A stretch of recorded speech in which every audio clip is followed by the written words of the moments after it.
right, good afternoon. I'm Joe Burke. I'm the Chief Communication Officer for the Fort Mill School District, and I'd like to thank you for joining us today. We're here to share information regarding the school closure at Flint Hill Elementary School that took place this morning. Up front with me, we have House of Representative Member David Martin, County Council Member Debbie Cloninger, Board Chair Christy Spears, Vice Chair Lippy Pratt, Superintendent Gray Young, Assistant Superintendent Dr. Latoya Dixon, and Flint Hill Elementary School Principal Michelle Greitz. I will begin with sharing some details that led up to the closure and an explanation of how we implemented our reunification process today. The Superintendent and Board Chair will share a few comments, and we will close with some of your questions. Last night, the Superintendent and we believe other individuals received a report from a community member that there could have been an incident taking place at Silfab Solar. Possible concerns taking place at this site to 911. Early this morning at approximately 8:50 a.m., the Superintendent contacted York County Emergency Management to determine if any reports had been made and if there was an active issue taking place at the site. We were initially informed that there was no active issue ongoing. The Superintendent received a call at 6:53 from York County Emergency Management that there was a minor leak at the plant, and they indicated that they did not believe that this presented a danger to the community. However, they could not confirm this with absolute certainty until they arrived on site. Therefore, the district made the decision to close Flint Hill Elementary School for the day as a precaution. At the time of the decision, the building was not open to students yet. Staff and parents were immediately notified of the closure, and the district began implementing reunification process for students who had utilized bus transportation that morning. Buses were transported to Pleasant Knoll Middle School. Staff and Flint Hill Elementary, district staff and Flint Hill Elementary staff went to Pleasant Knoll Middle School to assist with the reunification for the students. We began dismissing students to their parents shortly after 9 a.m. this morning. We were able to serve breakfast and lunch to these students as they waited to be dismissed, provided by our student nutrition department. Approximately 300 students were dismissed to their parents safely through our reunification process that took place at Pleasant Knoll Middle School today. At this time, Superintendent Young will share a few remarks, and he will be followed by Board Chair Spears. I apologize, I might have said 8:50 this morning with the first call to York County Emergency Management. It was at 5:50 a.m. this morning.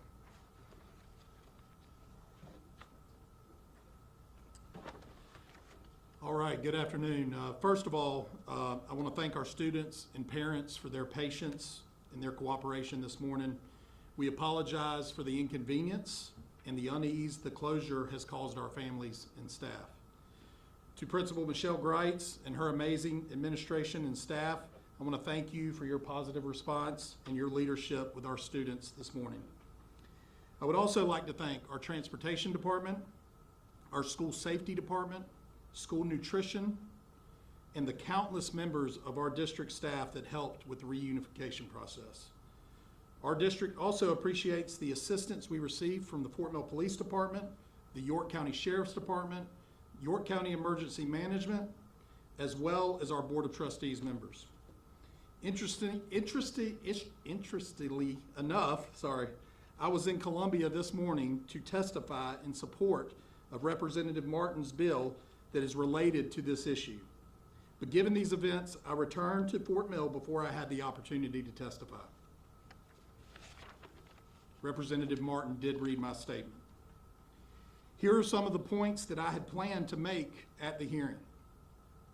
In education, our primary responsibility is to ensure a safe and healthy learning environment for every student.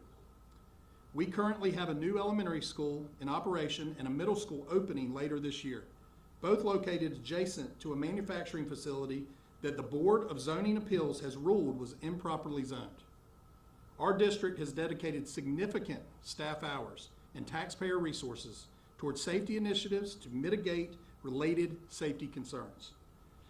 The urgency of this issue was underscored on Tuesday and again this morning, when within weeks of receiving its certificate of occupancy, this facility experienced a chemical spill and a chemical leak on site. Today's events caused the district to close Flint Hill Elementary School as a precautionary measure. These incidents have caused significant concern among our parents and our community and have disrupted our school operations. Based on this, the district is calling for a complete and immediate shutdown of the Silfab Solar facility. We understand that South Carolina Department of Environmental Services has issued a directive to Silfab Solar to cease all operations by 4 p.m. today. At this time, I would like to turn it over to Chairwoman Spears, who has some additional remarks.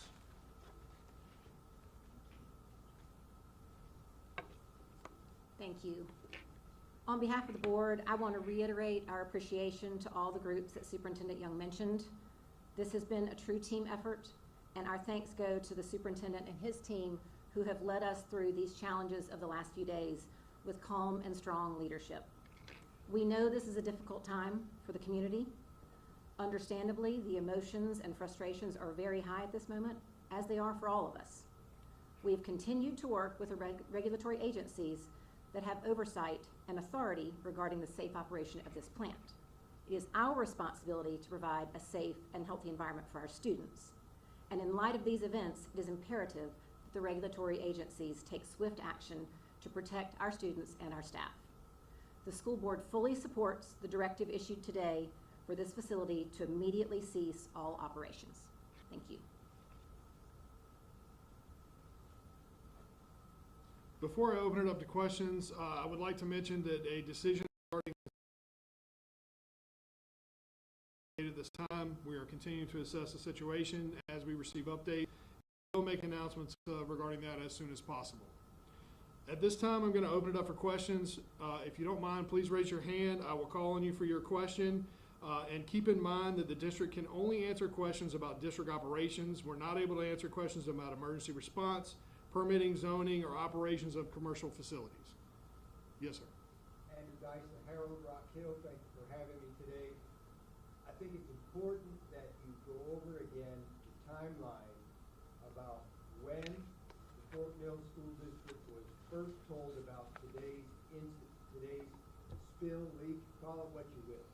We need to know, the public needs to know, when was the school district told about it, when was the decision made to close school, and why was there any kind of time lapse in between 1 to 2? Yes, so I'll begin first with when we received the report, it was during the middle of the night, we received the report from Who is we? the superintendent, as I said in here, the superintendent received a report from a community member that there may be an issue ongoing at Silfab Solar. May I interrupt? Sure. Did the school district or the superintendent contact law enforcement and say, we have received this message? No, the superintendent did not send that message on through. As it was said, the individual was advised to send their message to 911, which is the proper authority to report these instances to. The superintendent has absolutely no authority, and the district has absolutely no authority to dispatch anyone, to put anybody in place to handle this situation. That is what 911 is for, and York County Emergency Management is for. Anytime that there is a situation like this, that is who should be reported to. Having said that, that was shared with the member that they should report this to 911. We were not unclear whether that actually happened, which is why we reached out to York County Emergency Management at 5:50 a.m. this morning to see if there were any reports and if in fact those reports were real. During that call, we were told that, I'll read this again, York County Emergency Management informed us that there was no active issue at the site at 5:50 a.m. We continued to make updates and checks and have conversations as a school district. We got the superintendent received an additional call at 6:53 a.m. from York County Emergency Management. At that time, they confirmed there was a minor leak at the plant, and they indicated that it did not believe it presented a danger to the community. However, they could not confirm that until they arrived on site at Silfab. It begs the question, who told York County Emergency Management, if they weren't there, that there was a leak this morning? That would have to be a question for York County Emergency Management. I can't answer that question for you. The school district called to ask if there have been any reports. They told you, they told you at 6:53 there was a minor leak at the plant. Absolutely. Someone had to tell them that. I think you need to ask them that question, who told them that? Again, we are not the reporting agency. We are dealing with our school sites. Okay. They would have to answer the question how they made that determination. Because again, they told us there was not an active incident and then later told us there was. So what happened between that window that they investigated to find out there was would have to be answered by York County Emergency Management. Understood. Yes, ma'am. Can you talk through why classes were canceled today and not also on Tuesday when we had that much larger spill? And were there conversations after that of what are we gonna do if something like this happens again? What if we another closure? Yes, in regards to the Tuesday situation that happened, at that time, we were in immediate contact with York County Emergency Management when we learned of the issue. They were very clear at that time. They knew what the spill was, they knew what the contaminant was, and that this did not pose a concern to the community. They were on site at the time of providing that information to us, whereas this time around, we were not able to get that concrete confirmation. So that was the reason for allowing the school to continue to operate, because at that time, we had clear and concrete information that it was safe to do so at the time. Yes, sir. Hey, Michael with WCNC. We have a stop in operations at Silfab. Does that mean testing will continue at the school, air, ground tests? Yes, What does that monitoring look like, and any testing that will continue or stop? Yes, our commitment that we've done, performed with Citadel EHS is ongoing. The 24-hour continuous air quality monitoring equipment has actually been in place since January and operating. We still have the schedule that we'll be working out for the periodic testing that goes along with that. Actually, we have already be coming on the calendar here very shortly, the next round of that. So we will assess any needs to make any changes there. So yes, that is a continuing project with the district regardless of what takes place at this time. I'd also ask about the emotional toll. Parents, students have clearly been concerned about this and upset about this. Any plans to provide counselors and what's being done about this? Actually, yes, I can tell you that Principal Greitz and her staff have already put that in place. If students return to school tomorrow, we'll have counseling in place. Even if they don't return to school tomorrow, we will make sure they have options to reach out and talk to somebody. We actually had staff that were working with students today that were having some emotional issues while they were dealing with the situation as being part of reunification. So yes, that is absolutely part of the district's response plan in any emergency situation, to be honest, and will continue as part of this one as well, too. Yes, sir. Thanks, Jeff. So the elementary was closed today out of precaution. The construction on the middle school next door was proceeding throughout the day. So I wanted to find out, was there any discussion as far as whether the work, that's being done on the middle school should have been suspended for the day? So the work that's being done there is also being provided by outside contractors. They would make determinations of whether they would pull their staff off. We have not had those conversations with them at this time, so I'd have to check and see what determinations they made. I don't know if they continued working or not working today. We would have to look into that. Yes, ma'am. Now that you have another middle school coming into the area, this is where a lot of students are gonna be in the area. How can you guarantee student safety if more students are gonna be coming here? We don't know what the future is going to be if Silfab continues operations or not. Well, I think you heard a very clear statement from our superintendent and from our board chair. We're asking that operations cease at this facility and that it no longer move forward with operations. Hang on, she actually had her hand up first. Anything you wanna say to parents right now who are still shooting up Absolutely. As you heard, both Superintendent and Chairwoman Spears mentioned that obviously we know this has caused concern. We know that this has caused concern before today, but actually having these events happen is going to cause even more concern and unease. And we want to make sure we know that our district and school staff will be there for both our families and our parents. And that at this point, in light of the events that have actually taken place, the district will remain committed to seeing the ceasing of operations at the facility. Yes, sir. My question is for Representative Martin, if I may, since you're here, Representative Martin. You have pushed against this for a long time, including the last 3 days. However, the school district and the South Carolina Department of Environmental Services and York County Emergency Management have either given mixed messages or not given accurate information for 3 days. The initial spill was the release number was 1530, and it took you calling them for them to correct it, make it 300. The concern is Silfab, and I'm asking, Silfab is providing this information, correct? I believe so, yes. How do we know that it's accurate? How does anyone watching this, reading this out there, have any idea that what Silfab is telling York County Emergency Management, South Carolina Department of Environmental Services, or the school district is accurate today?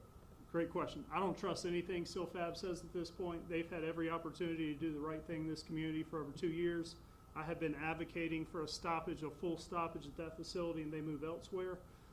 When they got the order from SCDES that they could no longer what they called commission equipment, meaning that you're testing equipment to get it ready for some type of production, which DES says is 6 months from now. They had the opportunity to stop that.